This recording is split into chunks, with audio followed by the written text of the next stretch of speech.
Hello everyone, welcome back to my YouTube channel. आज की इस वीडियो में हम बात करने वाले हैं बीएचयू एप्लीकेशन फॉर्म के ऊपर। जैसा कि मैंने अपनी कम्युनिटी पोस्ट में आप लोग को बताया है कि बीएचयू का फॉर्म ऑनलाइन आ गया है for UET and PET boths candidates के लिए। चाहे आप यूजी लेवल के लिए अप्लाई कर रहे हो, चाहे पीजी लेवल के लिए, आप दोनों लोग के लिए फॉर्म आ गया है।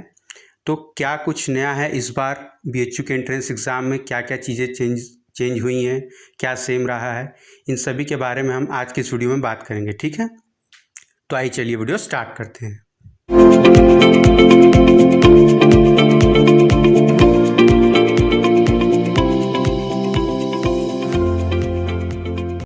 तो देखिए, सबसे पहले तो ये हम बीएचयू के उस वेबसाइट पर हैं जहाँ पर आपका इस बार का बीएचयू का फॉर्म अभी दिख रहा है। वो है BHUUET.NTA.NIC.in। इसका लिंक मैंने आपको अपनी कम्युनिटी पोस्ट में भी दिया हुआ और वीडियो के डिस्क्रिप्शन में मिल जाएगा। वहाँ से जा करके आप अपना फॉर्म भर सकते हैं। इस वेबसाइट से इस बार बीएचयू का फॉर्म भरा जा रहा है। ठीक है, ये BHUonline.in पर भी अपडेट होगा, पर उसमें टाइम लगेगा। तो अभी फ़िलहाल में आप अगर तुरंत में भरना चाहते हैं तो आप यहाँ से भर सकते हैं। तो अब हम बात कर लेते हैं कि BHUUET, स्पेशली मैं बात करूँगा BSc मैथमेटिक्स की, कि क्या कुछ इस बार चेंजेस हुए हैं इनके बारे में और क्या कुछ नया हुआ है कॉमनली बीएचयू के एंट्रेंस एग्ज़ाम पैटर्न में। ठीक है, तो आइए इसके लिए मैं आपको लेकर के चलता हूँ बीएचयू के information bulletin for UET entrance 2021 पे। तो देखिए, यहाँ पर मैं आ चुका हूँ। ये आपका बीएचयू का इंफॉर्मेशन बुलेटिन है फॉर यूईटी 2021 टू 2022 तक का। तो इसमें जो कुछ खास बातें हैं वो मैं आपको बता देता हूं, जो कि आपके लिए जानना जरूरी है। सबसे पहला है कि आपका ऑनलाइन रजिस्ट्रेशन कब से स्टार्ट हो रहा है। तो देखिए, ऑनलाइन रजिस्ट्रेशन जो आपका स्टार्ट हो रहा है वो स्टार्ट हो रहा है 14 अगस्त से, और जो इसकी लास्ट डेट है वो है 6 सितंबर 11:50 रात तक। ठीक है, उसके बाद आपको जो फ़ीस पे करने की टाइम दी गई है वो एक दिन बढ़ा करके, यानी 7 सितंबर 11:50 तक की दी गई है। मतलब अगर आप 6 सितंबर तक रजिस्ट्रेशन कर लिए हैं ऑनलाइन, तो आप नेक्स्ट डे यानी 7 सितंबर 11:50 से पहले तक फ़ीस पेमेंट कर सकते हैं। ठीक है, जो फ़ीस रखी गई है वो हर बार की तरह इस बार भी 600 रुपये ही है जनरल के लिए, और बाकी लोगों के लिए जैसा रिड्यूस्ड होता है वैसा ही रखा गया है।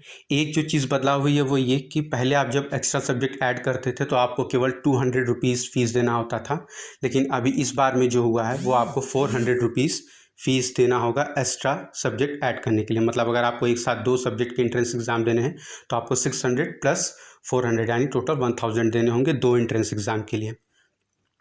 अब इसमें जो करेक्शन के लिए आपको डेट दी गई है थोड़ी बहुत, अगर मान लीजिए कि आपसे ऑनलाइन फिलिंग फॉर्म में कोई गलती हो जाती है तो उसके लिए आपको करेक्शन के लिए एक्सटेंशन दिया गया है। वो है 8 सितंबर से लेकर के 12 सितंबर तक का। मतलब कि जिस दिन आपका फ़ीस पेमेंट का लास्ट डेट रहेगा उसके नेक्स्ट डे से लेकर के 12 सितंबर तक आपको टाइम दिया गया है ऑनलाइन करेक्शन के लिए, अगर आपके एप्लीकेशन फॉर्म में कोई गलती है तो। एडमिट कार्ड कब तक आ गया लिखा हुआ है, टू बी अनाउंस्ड लेटर। ठीक है, एग्जामिनेशन मोड क्या क्या है आपका, सीबीटी भी हो सकता है, पेन पेपर भी हो सकता है, जैसा कि कंडीशंस होगी। चूँकि आपको पता है कि अभी पैंडेमिक चल रही है, तो जैसा भी कंडीशन रहेगा उस हिसाब से सीबीटी या पेन पेपर बेस्ड जैसा भी होगा उस मोड में एग्ज़ाम कराया जाएगा। एग्जामिनेशन पैटर्न आपको पता है एमसीक्यू ही होता है हर बार की तरह। और फीस पेमेंट का जो भी क्राइटेरिया वो आप लोग को पता है कि ऑनलाइन डेबिट कार्ड, यूपीआई वगैरह इन सभी से पेमेंट की जा सकती है। अब जो चीज़ इसमें ख़ास है वो बताता हूँ, नंबर ऑफ़ सीट्स जो हैं। ठीक है, ये सारा कुछ मैं इसका जो इन्फॉर्मेशन बुलेटिन है उसका लिंक आपको वीडियो के डिस्क्रिप्शन में दे दूँगा, आप जा कर के वहाँ से डाउनलोड कर सकते हैं। और जो भी चीज़ें हैं आपके लिए इंपॉर्टेंट, अगर आप बीएससी मैथ से नहीं हैं तो आप वहाँ से भी पढ़ सकते हैं। स्पेशली मैं BHU मैथ के लिए बता देता हूँ। तो यहाँ पर देखिए, इंस्टीट्यूट ऑफ साइंस में BHU मैथ्स ऑनर्स ग्रुप के लिए मेन कैंपस में 573 सीट्स हैं और एमएमवी में 96 सीट्स हैं, और बायो ग्रुप के लिए मेन कैंपस में 383 सीट्स हैं और एमएमवी में 193 सीट्स हैं। ठीक है, तो इस बार में ये आपके नंबर ऑफ़ सीट्स हैं जिन पर BHU एडमिशन लेगा बीएससी मैथ कोर्स में। रिजर्वेशन का क्राइटेरिया आपको पता है, कुछ भी बदलाव नहीं हुआ है, हर बार की तरह जैसा SC ST OBC EWS physical disability, BHU employ ward, जो भी रिजर्वेशन हर साल रहता था वही रिजर्वेशन इस साल भी है। ऐसा नहीं है कि NTA एग्ज़ाम करा रही है तो रिजर्वेशन के क्राइटेरिया में कुछ चेंज हुआ है, नहीं, ऐसा कुछ खास चेंज नहीं हुआ है, या हम कह लें बिल्कुल चेंज नहीं हुआ है। पेड सीट का जो क्राइटेरिया था वो भी है आपका, स्पोर्ट्स सीट्स का, ICR सीट्स का जो एग्रीकल्चर वाले में होता है वो भी है, सारा कुछ रिजर्वेशन पैटर्न वही है, कुछ भी ऐसा कुछ खास बदलाव नहीं हुआ है। मिनिमम एलिजिबिलिटी की बात करें तो देखिए BHU के हर UET कोर्स में ऑलमोस्ट, अगर BSc AG की बात हम छोड़ दें तो लगभग सभी में मैक्सिमम एज 22 साल होती है। 22 साल से अगर आप ज़्यादा हैं तो आप BHU में UG प्रोग्राम के लिए अप्लाई नहीं कर सकते। हाँ, अगर आप BSc AG की बात करें तो वहाँ पर आप 25 साल तक की एज में अप्लीकेबल होते हैं। अभी में जो आपका चल रहा है वो ज़्यादातर केसेस में 22 ईयर्स तक की एज होती है, ठीक है। तो यहाँ पर आप देख सकते हैं कि मैं आपको BSc मैथमेटिक्स के पेज पे लेकर के जाता हूँ, जहाँ पर उसका एलिजिबिलिटी क्राइटेरिया दिया हुआ है। तो देखिए BSc ऑनर्स मैथ्स ग्रुप, यहाँ पर आपको दिया हुआ है कि आपका ये जो एज क्राइटेरिया है वो 22 साल है, 10+2 होना चाहिए, जनरल के लिए मिनिमम 50% मार्क्स होने चाहिए PCM में, और नंबर ऑफ़ सीट्स, ये सारा कुछ आपको दिया हुआ है, ठीक है। अब हम आगे चलते हैं।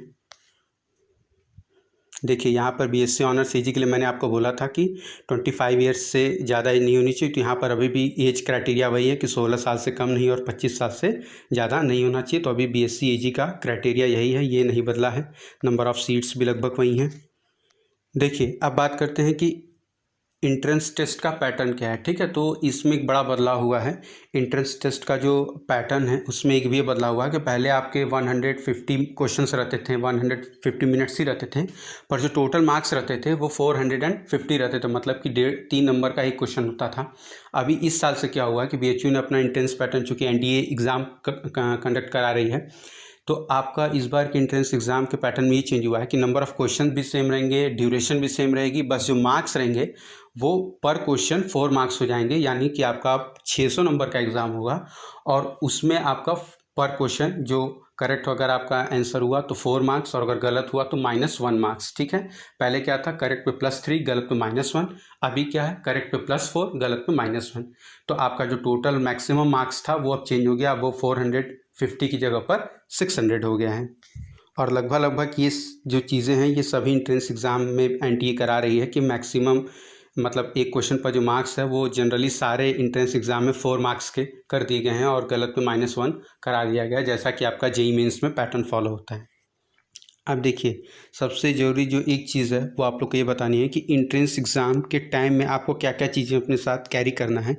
सबसे पहले चीज़ है आपका एडमिट कार्ड, और उसके साथ साथ एक सेल्फ डिक्लेरेशन फॉर्म भी आएगा आपके एडमिट कार्ड के साथ साथ, उसको भी आपको भर करके साथ लेकर के जाना है, ठीक है, एग्जामिनेशन वेन्यू पर। तो एडमिट कार्ड प्लस आपको सेल्फ डिक्लेरेशन फॉर्म भी लेकर के जाना है, जो कि आपके द्वारा एक अंडरटेकिंग होगा जो कि आप देंगे कि हाँ मैं अपनी मर्ज़ी से एग्जामिनेशन देने आया हूँ, ये सब सारी चीज़ें, ठीक है। तो उसमें कोई प्रॉब्लम नहीं है, आप उसको बिल्कुल लेके जाइए, चूँकि ये पैंडेमिक टाइम चल रहा है इस वजह से ऐसा किया जा रहा है।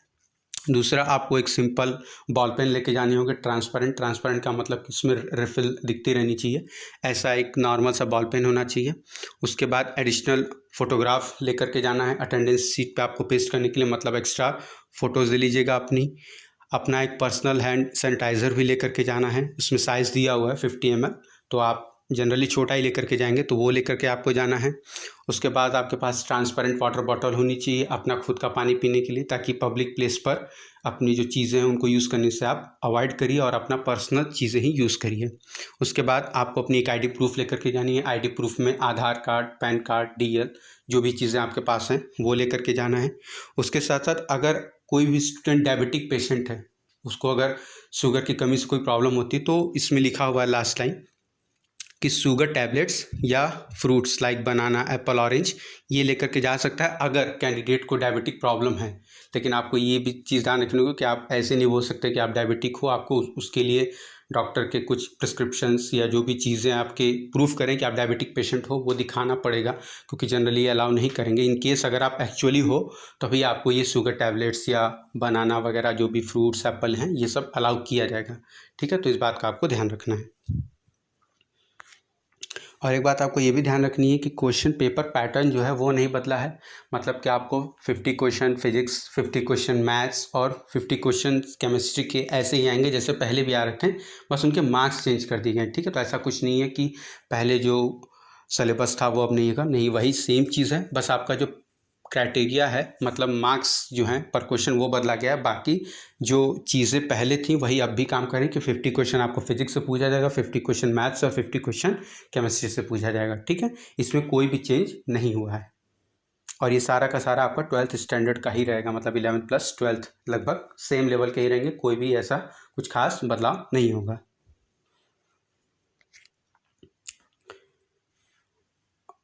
और देखिए जो भी आपका टेस्ट, जैसे भी आप कंप्यूटर बेस्ड टेस्ट देने जाते हो तो आपको ऑनलाइन मॉक टेस्ट की लिंक दी जाती है, वो सारा कुछ आपको एज़ पर कहा जाए कि आपको चीज़ें प्रोवाइड कराई जाएंगी। जैसा भी होगा वो सारा कुछ आपको ऑनलाइन टेस्ट में जो भी चीज़ें अवेलेबल कराई जाती हैं, मॉक टेस्ट वगैरह कि किस तरीके से देना होता है, क्योंकि बहुत से बच्चे ऑनलाइन एग्ज़ाम देने के हैबिचुअल नहीं होते हैं, तो उनकी सुविधा के लिए उन्हें एक मॉक टेस्ट की लिंक प्रोवाइड कराई जाती है एग्जामिनेशन से पहले, ताकि वो अवेयर हो सकें, उनको जानकारी मिल सके कि ऑनलाइन एग्जामिनेशन किस तरीके से होता है, उसमें क्या क्या चीज़ें ध्यान रखने वाली बात होती हैं, क्वेश्चन के रिस्पांस कैसे दिए जाते हैं, किस तरीके से एग्जामिनेशन दिया जाता है, इस तरीके की चीज़ें हेल्पफुल हो आपके लिए। इस वजह से आपको एक मॉक टेस्ट की लिंक एग्जामिनेशन से पहले दी जाएगी। उस बात के लिए आप बिल्कुल घबराएं नहीं कि हम CBT कैसे देंगे, हमने तो आज तक कभी नहीं दिया है, तो उसके लिए आपको मॉक टेस्ट लिंक प्रोवाइड की जाएगी, उसके लिए आप बिल्कुल श्योर रहें। तो मेन जो चीज़ें आपके लिए इम्पॉर्टेंट थी वो सारा कुछ मैंने आपको अभी बता दिया है, और जिन ग्रुप्स के लिए मैंने नहीं बताया तो उनको मैं यही बोलूँगा कि आप जो इन्फॉर्मेशन बुलेटिन है UET का वो डाउनलोड कर लीजिए और आप उसकी डिटेल ध्यान से देख लीजिए कि किस तरीके से क्या चीज़ें उसमें है, चूँकि पॉसिबल नहीं कि मैं सारे कोर्सेज़ का डिटेल आपको बता सकूँ। ऑलमोस्ट मैं आपको ये बता दूंगा कि जो पैटर्न पहले था वही पैटर्न अब भी है, बस नंबर ऑफ़ मार्क्स जो हैं ईच क्वेश्चन पे वो बढ़ गए हैं। ठीक है, बाकी मिनिमम एज क्राइटेरिया जो था, जो भी नंबर ऑफ़ क्वेश्चंस थे, पैटर्न जो था एग्जामिनेशन का कि किस किस जगह से आएंगे क्वेश्चंस, वो सारा कुछ सेम है। ठीक है, इसमें ऐसा कुछ खास बदलाव नहीं है, तो ओवरऑल आप श्योर रह सकते हैं कि जिस तरीके से अगर आपने पिछले साल तैयारी की थी तो उसी सेम पैटर्न पे आपको इस साल भी तैयारी करनी है। कुछ माइनर चेंजेस अगर कहीं हो तो उसी के लिए मैं आपको बोल रहा हूँ कि आप इन्फॉर्मेशन बुलेटिन एक बार डाउनलोड करके पढ़ सकते हैं, उसका लिंक मैंने वीडियो के डिस्क्रिप्शन में दे दिया है। तो आई होप ये वीडियो आप लोग को कुछ हेल्पफुल लगी होगी, और अगर आप मेरे चैनल पर नए हैं तो प्लीज़ मेरे चैनल को सब्सक्राइब कर लीजिए, साथ ही साथ बेल आइकन भी प्रेस कर दीजिएगा ताकि हमारे चैनल पर आने वाले वीडियोस की नोटिफिकेशन आपको मिल जाए। तो मिलते हैं नेक्स्ट वीडियो में, तब तक के लिए थैंक यू।